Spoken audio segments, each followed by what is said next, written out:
Subscription کے button کو دبائیے اور ساتھ بیل آئیکن پر کلک کیجیے تاکہ آپ کو تمام ویڈیو فوراً مل سکیں۔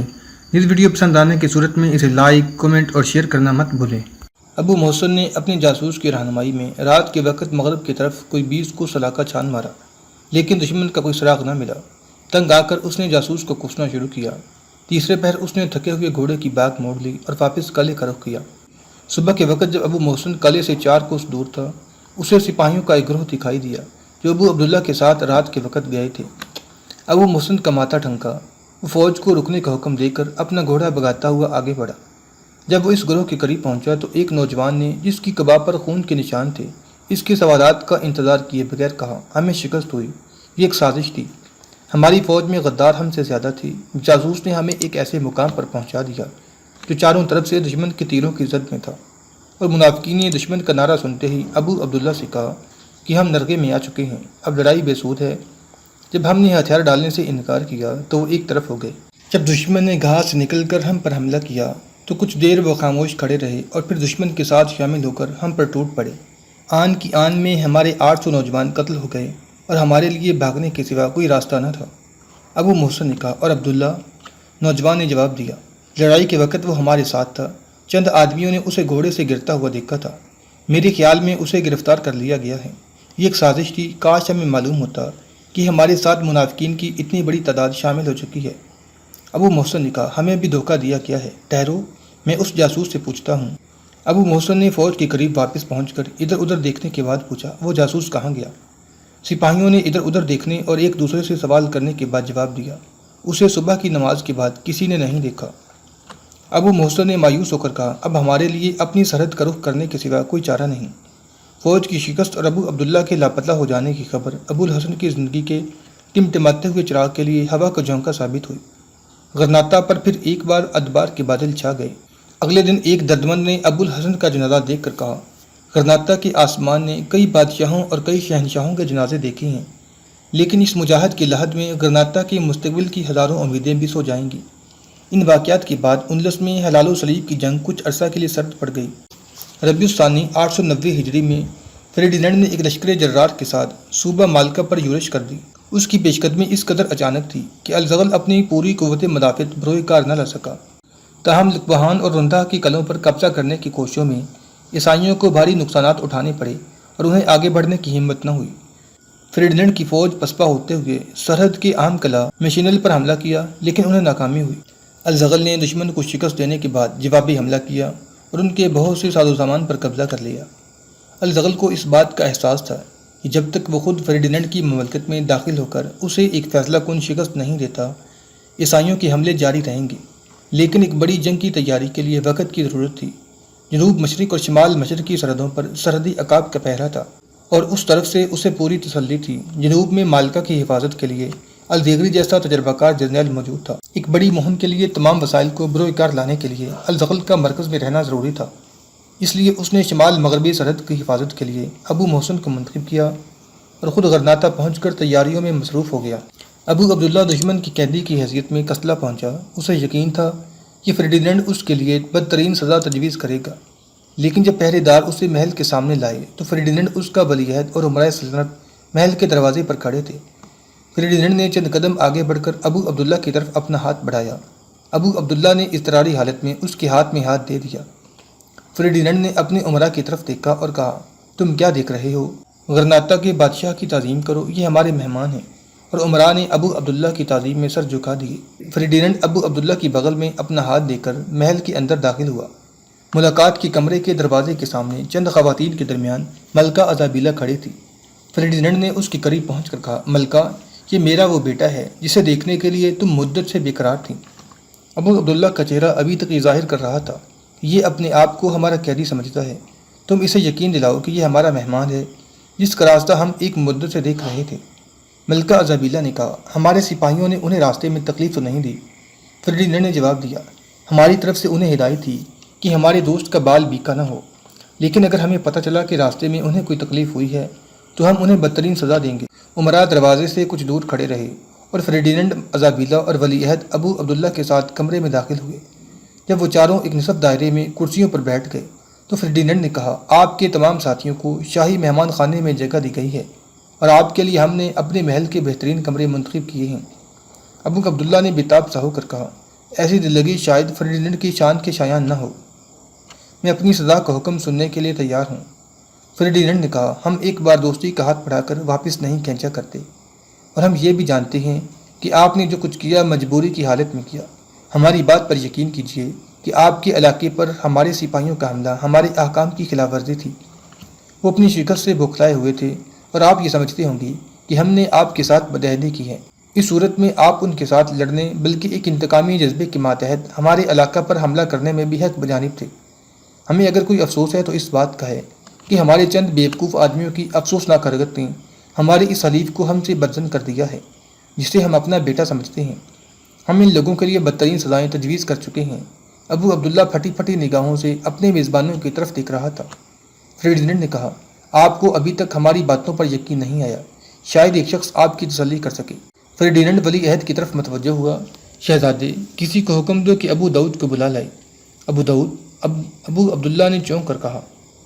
فرڈیننڈ نے جواب دیا، ہاں وہ ہمارے پاس پہنچ چکا ہے اور اس کا یہ مطالبہ ہے کہ ہم آپ کو آپ کی کھوئی ہوئی سلطنت واپس لانے کے لیے فوراً کوئی قدم اٹھائیں، لیکن اب اس مقصد کے لیے ایک لمبی تیاری کی ضرورت ہے۔ ابو عبداللہ کے دل میں ابو داؤد کے متعلق بہت سے شکوک پیدا ہو چکے تھے، لیکن ایک کمزور انسان ہر طاقتور انسان کو اپنا آخری سہارا فرض کر لیتا ہے۔ ابو عبداللہ نے ابو داؤد کو اپنی کشتی کا ملاح منتخب کیا تھا۔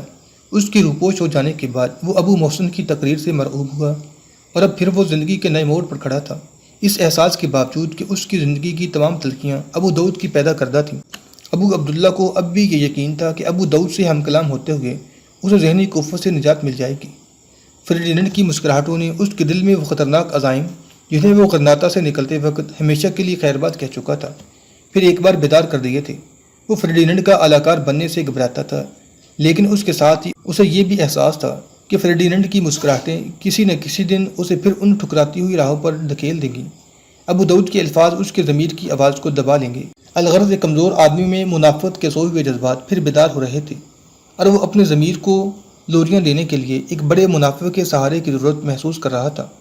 ابو داؤد اپنے دل میں کہہ رہا تھا، میں اس بے ایمان سے کہوں گا کہ تم نے مجھے رسوا کیا، تم نے مجھے اپنی ہی قوم کا غدار بنایا۔ میں بیوقوف تھا، لیکن اب میری آنکھیں کھل گئی ہیں، اب مجھے کوئی دھوکہ نہیں دے سکتا۔ تو مجھے تباہی کے راستے کی طرف مت دھکیلو، مجھے غرناطہ کے تخت کی ضرورت نہیں، لیکن نہیں، شاید میں اپنے مقدر کے خلاف جنگ نہ کر سکوں، شاید میری تقدیر کے ستارے میری مرضی کے خلاف مجھے غرناطہ لے جائیں اور میں فرڈیننڈ کا اعلیٰ بننے پر مجبور ہو جاؤں۔ نہیں، میں ابو داؤد سے کہوں گا کہ خدا کے لیے مجھ پر رحم کرو، مجھے غلط راستہ نہ بتاؤ، میں قوم فروشوں کی جماعت میں نام نہیں لکھوانا چاہتا۔ لیکن فرڈیننڈ نے یہ کہا ہے کہ وہ مجھے اپنی قوم کا آزاد حکمران دیکھنا چاہتا ہے، یہ جھوٹ ہے۔ میں ابو داؤد سے کہوں گا کہ وہ میرے سامنے فرڈیننڈ کے جھوٹ کو سچ ثابت کرنے کی کوشش نہ کرے، لیکن یہ ضروری نہیں کہ میں ان لوگوں کے سامنے اپنے جذبات کا اظہار کروں۔ میں انہیں غلط فہمیوں میں مبتلا رکھوں گا اور یہاں سے موقع ملتے ہی فرار ہو جاؤں گا۔ ابو داؤد کمرے میں داخل ہوا اور ابو عبداللہ نے محسوس کیا کہ وہ کسی بھیانک خواب سے بیدار ہوا ہے۔ ابو عبداللہ غیر ارادی طور پر اٹھ کر کھڑا ہو گیا۔ ابو داؤد نے مصافحہ کے لیے ہاتھ بڑھایا۔ اس کے چہرے کی مسکراہٹ اپنی شاگرد سے یہ کہہ رہی تھی، مجھ سے چھپ کر کہاں جاؤ گے بیٹا، میں تمہارے دل کا حال جانتا ہوں۔ بدر بن مغیرہ ایک پہاڑی قلعہ میں مقیم تھا۔ ایک شام وہ قلعے کے صحن میں کھڑا اپنے گرد جمع ہونے والے سپاہیوں اور افسروں کو رعایت کے لیے ہدایت دے رہا تھا کہ ایک سر پر سوار قلعے کے اندر داخل ہوا۔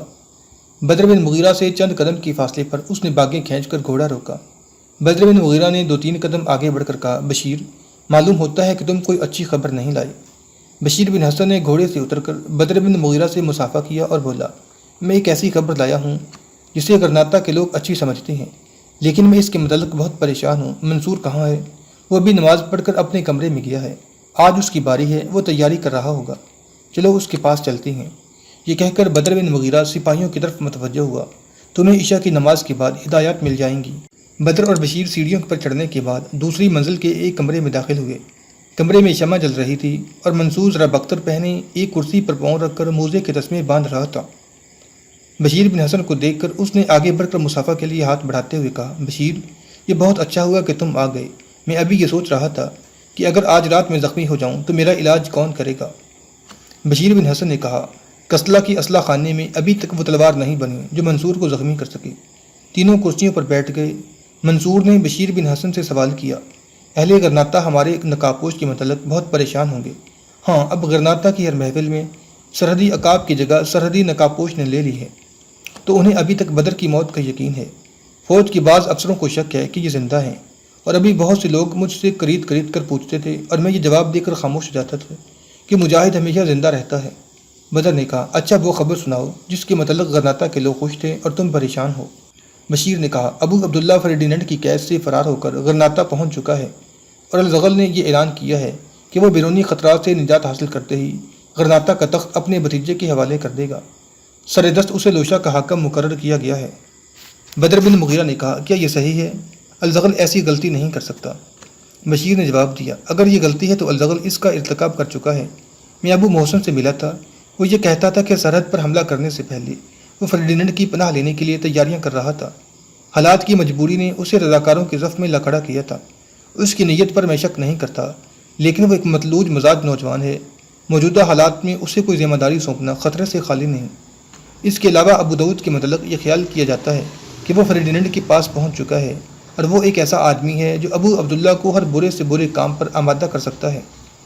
بدر بن مغیرہ نے پوچھا، اور غرناطہ کے لوگ اس پر خوش ہیں؟ ہاں، ان کی نگاہوں میں ابو عبداللہ کے دامن کی سیاہی دھل چکی ہے۔ بہت سے لوگ ایسے بھی ہیں جو بے چین ہیں، لیکن وہ بھی کسی عملی مخالفت کے لیے تیار نہیں کہ موسیٰ کے متعلق ان کی بے چینی دور ہو چکی ہے۔ ابو عبداللہ نے اس کے متعلق یہ مشہور کر دیا ہے کہ وہ اس کی قید سے فرار ہو گیا تھا۔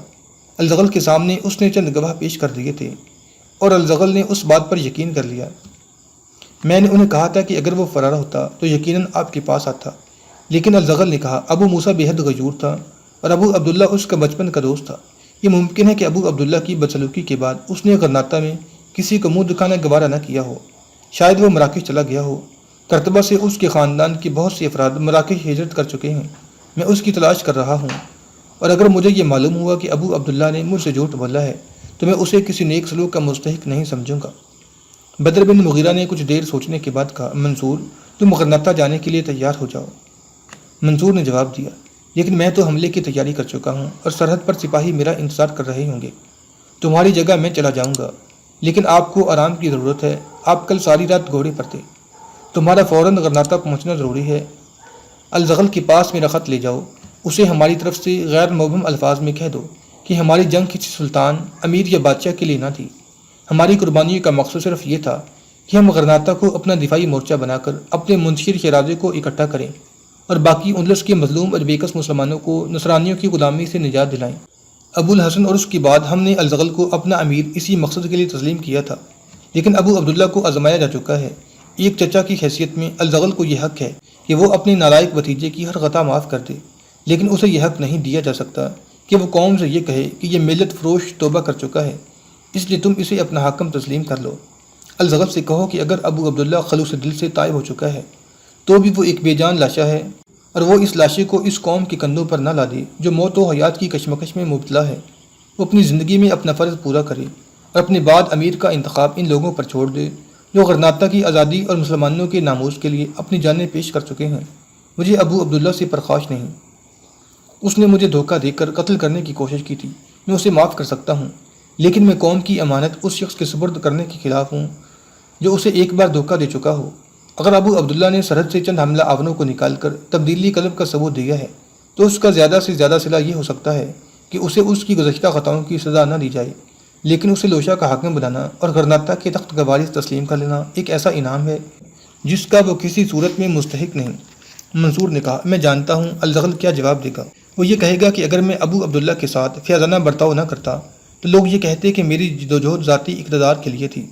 اس کے علاوہ میں انتشار سے ڈرتا ہوں، ابو عبداللہ کی حامی غرناطہ میں خانہ جنگیں شروع کروا دیں گے۔ بدر بن مغیرہ نے کہا، ابو عبداللہ کے ساتھ اس سے زیادہ فیاضانہ برتاؤ کیا ہو سکتا تھا کہ اس کے گلے میں پھندا ڈال کر اسے غرناطہ کے بازاروں میں نہیں گھسیٹا گیا۔ الزغل سے کہو کہ وہ ایسے لوگوں کی رائے کو کوئی وقت نہ دے جن کی خود فریبی کا یہ عالم ہے کہ وہ ایک آزمائے ہوئے غدار سے تعمیری ملت کا کام لینا چاہتے ہیں، اور اتحاد کا یہ مطلب نہیں کہ گھوڑے اور گدھے کو ایک ہی بگی میں جوت دیا جائے۔ اگر 50 سپاہی اپنے کندھوں پر 50 لاشیں اٹھا لیں تو وہ 100 سپاہی نہیں بن جاتے۔ خانہ جنگی کو روکنے کا یہ طریقہ نہیں کہ نااہل آدمیوں کے ہاتھوں میں اقتدار سونپ دیا جائے، بلکہ اس کا علاج یہ ہے کہ ایسی رائے عامہ پیدا کی جائے کہ نااہل لوگ اقتدار کی کرسیوں کی طرف دیکھنے کی جرت نہ کریں۔ وہ قوم جو زندہ رہنا چاہتی ہو غداروں کی سرکوبی کرتی ہے، انہیں رشوتیں دے کر خوش نہیں کرتی۔ منصور نے کہا آپ خط لکھیں، میں غرناطہ جانے کے لیے تیار ہوں۔ چند دن بعد منصور الزغل کی طرف سے بدر بن مغیرہ کے خط کا یہ جواب لایا، میرے عزیز، تمہارا خط مجھے اس وقت ملا جب ابو عبداللہ ہم پر آخری ضرب لگا چکا تھا۔ ابو عبداللہ نے لوشہ دشمن کے حوالے کر دیا ہے۔ فریڈینڈ کے 8,000 سپاہی اس شہر میں داخل ہو چکے ہیں۔ میری نیت بری نہ تھی، لیکن شاید قدرت سیاسی غلطیاں معاف نہیں کرتی۔ تمہارے سامنے اور قوم کے سامنے میرے پاس ندامت کی آنسوؤں کے سوا کچھ نہیں۔ لوشہ پر نصرانیوں کا قبضہ ہمارے سینے پر خنجر سے کم نہیں۔ شاید غرناطہ کے دن گنے جا چکے ہیں۔ اگر تم میرے پاس ہوتے تو میں شاید اتنی بڑی غلطی نہ کرتا۔ اور اب ایک دل شکستہ بوڑھا تمہاری اعانت کا محتاج ہے، اپنے لیے نہیں، غرناطہ کے لیے، غرناطہ کی تخت و تاج کی حفاظت کے لیے نہیں، مسلمانوں کی عزت اور ناموس کی حفاظت کے لیے، اپنی اعانت کے لیے میں تمہیں بھی غرناطہ نہیں بلاتا۔ تم غرناطہ کی آخری امید ہو، تم اس ڈوبتی ہوئی کشتی کا آخری سہارا ہو، اور میں تمہیں شر سے محفوظ دیکھنا چاہتا ہوں۔ عقاب کی وادی ہمارا آخری حصار ہے۔ تم اگر سرحد پر اپنے حملے تیز کر دو تو دشمن کی توجہ 2 محاذوں پر مبذول ہو جائے گی، اور میں لوشہ پر دوبارہ قبضہ کرنے کی کوشش کروں گا۔ میرے خیال میں فریڈینڈ کے نزدیک عقاب کی وادی کی اہمیت غرناطہ سے کم نہیں۔ بہت ممکن ہے کہ وہ غرناطہ پر حملہ کرنے سے پہلے تمہارے علاقے پر حملہ کرے، اس لیے اپنی تیاریوں کو تیز کر دو۔ میرے بیٹے، ہماری کوتاہیوں سے بددل ہو کر کہیں ہمت نہ ہار بیٹھنا۔ اگر تم مایوس ہو گئے تو مجھے ڈر ہے کہ اندلس میں مسلمانوں کی امید کے چراغ طلوع سحر سے پہلے ہی گل ہو جائیں گے۔ بدر بن مغیرہ، بشیر اور منصور ایک انتہائی مغموم فضا میں کچھ دیر الزغل کے مکتوب کی روشنی میں غرناطہ اور اندلس کے مسلمانوں کے مستقبل پر تبصرہ کرتے رہے۔ اس کے بعد منصور بن احمد اپنی جیب سے ایک اور خط نکال کر بدر بن مغیرہ کو پیش کرتے ہوئے کہا، یہ خط مجھے ابو عبداللہ کی بیوی نے دیا تھا، اور اس نے مجھ سے یہ درخواست کی تھی کہ جب تک آپ کے دل سے لوشہ کے نکل جانے کا اضطراب دور نہ ہو جائے میں یہ خط پیش نہ کروں۔ انہوں نے یہ خدشہ بھی ظاہر کیا تھا کہ آپ اس غلط فہمی میں آ کر کہ میں نے اپنے شوہر کی وکالت کی ہوگی، کہیں اس خط کو پڑھنے سے پہلے نہ پھاڑ ڈالیں۔ بدر بن مغیرہ نے منصور کے ہاتھ سے خط لے کر بشیر کے ہاتھ میں دیتے ہوئے کہا، تم پڑھو۔ بشیر نے خط کھول کر پڑھنا شروع کیا، میرے قابل فخر بھائی، میں نے چچا کی اجازت سے آپ کا مکتوب پڑھ لیا تھا، اور چچا آپ کی مکتوب کا جواب بھی دکھا چکے ہیں۔ انہوں نے سارا گناہ اپنے سر لے لیا ہے۔ حقیقت یہ ہے کہ اس قومی گناہ میں زیادہ حصہ میرا ہے۔ اگر میں چچا کو یقین نہ دلاتی کہ میرا شوہر خلوص دل سے تائب ہو چکا ہے تو وہ یقیناً اس پر اعتماد کرنے سے قبل اسے اچھی طرح آزما کر دیکھتے۔ ملکہ نے اپنے بیٹے کی سفارش کی اور میں نے ان کی تائید کی، اور اب آپ کی خدمت میں یہ مکتوب اس لیے لکھ رہی ہوں کہ کہیں آپ کو چچا کی نیت پر شبہ نہ ہو جائے۔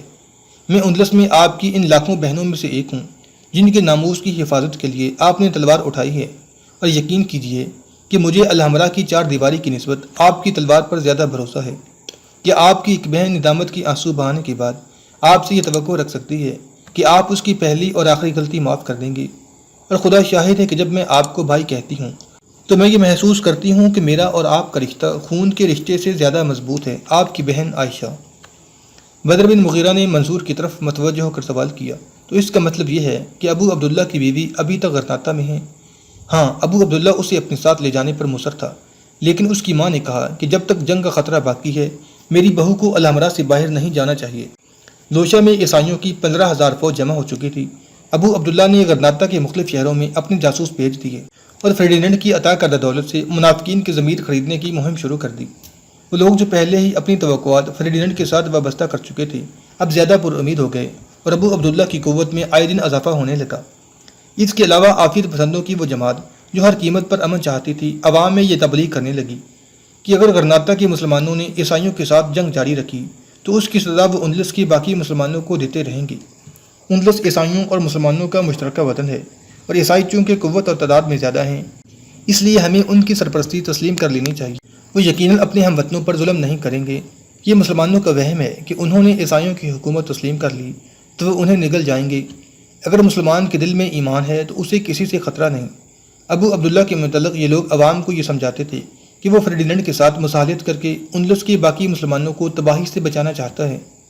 فریڈینڈ نے ہماری طرف دوستی کا ہاتھ بڑھایا ہے، اور ابو عبداللہ جانتا ہے کہ اگر ہم نے اس وقت اس کی دوستی کا ہاتھ ٹکرا دیا تو کل وہ ایک فاتح کی حیثیت میں ہمارے ساتھ نیک سلوک نہیں کرے گا۔ عیسائیوں کی فوج کے ساتھ ابو داؤد بھی لوشہ پہنچ چکا تھا۔ اس نے چند دن حالات کا مطالعہ کرنے کے بعد فریڈینڈ کو لکھا کہ اب غرناطہ پر فیصلہ کن ضرب لگانے کا موقع ہے۔ فریڈینڈ نے بذات خود لوشہ پہنچ کر فوج کی قیادت سنبھال لی اور اچانک البیرا اور مینٹل کے قلعے فتح کرنے کے بعد صخرہ کا محاصرہ کر لیا۔ الزغل اپنی 1/3 فوج غرناطہ میں چھوڑ کر صخرہ کی طرف بڑھا اور شہر سے چند میل دور پڑاؤ ڈال دیا۔ چند دن فریقین میں معمولی جھڑپیں ہوتی رہیں۔ اہل شہر کلا بند ہو کر لڑتے رہے اور الزغل دشمن کے عقب سے معمولی حملوں پر اکتفا کرتا رہا۔ شمال مشرق میں بدر بن مغیرہ نے اچانک ایک وسیع پیش قدمی شروع کر دی۔ فریڈینڈ نے مجبوراً صخرہ کا محاصرہ اٹھا لیا اور اس کے ساتھ ہی فریڈینڈ کو اطلاع ملی کہ شاہی فرانس نے زبردست لشکر کے ساتھ پیرستر کی طرف پیش قدمی شروع کر دی ہے۔ فریڈینڈ نے مجبوراً صخرہ کا محاصرہ اٹھا لیا اور 10,000 فوج کو شمال مشرق کی طرف سے پیش قدمی کرنے والے مجاہدین کو روکنے کے لیے بھیج دیا۔ لوشا، البیرا اور مسنل کی حفاظت کے لیے جس قدر فوج کی ضرورت تھی وہ اس نے ابو عبداللہ کے پاس چھوڑ دی اور خود شاہ فرانس کے حملہ کے خطرے کی روک تھام کے لیے واپس چلا گیا۔